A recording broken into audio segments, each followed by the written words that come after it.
गांव में एक युवक था। वो बचपन से ही बहुत सारी उसके ऊपर जिम्मेदारियां थी जिनको वहन करते करते वो बहुत ज़्यादा थक चुका था।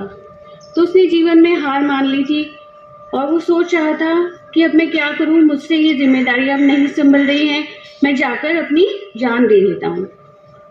तो वो जान देने के लिए नदी के तट पर जा रहा था। तो तभी वहाँ रास्ते में उसे एक महात्मा मिले, एक गुरुजी मिले। तो उनको देखकर उसने सोचा कि मैं इनसे अपनी समस्याओं का हल जानता हूँ या पूछता हूँ, कोई हल शायद मिल जाए मुझे। तो उससे पूछा कि गुरुजी, मैं अपने जीवन से बहुत ज़्यादा निराश हो चुका हूँ और मुझे अपना जीवन जो है वो समाप्त करना है। इतनी सारी मुसीबतें मेरे जीवन में हैं कि मैं उनका सामना नहीं कर पा रहा हूँ। तो गुरुजी ने कहा, चलो ठीक है, अभी हम एक नदी पर चलते हैं। तो नदी पर जाकर गुरुजी ने कहा शिष्य को कि हमें ये नदी पार करनी है, और वही नदी के तट पर दोनों खड़े रहे।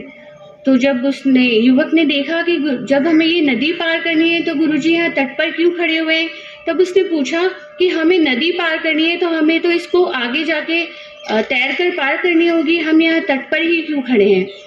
तब गुरुजी ने कहा कि जीवन भी ऐसा ही है कि जब तक आप अपनी मुसीबतों का सामना या अपनी समस्याओं का सामना डटकर नहीं करते हैं, सिर्फ उनके गुजर जाने का ही अगर आप प्रतीक्षा करते रहते हैं तो आपका जीवन ऐसे ही निकल जाएगा।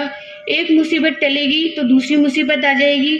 जब तक आप उन मुसीबतों में उतरकर उनकी हल नहीं ढूंढते हैं, तब तक आपको अपनी मुसीबतों का हल नहीं मिलेगा और आपका जीवन ऐसे ही व्यतीत हो जाएगा।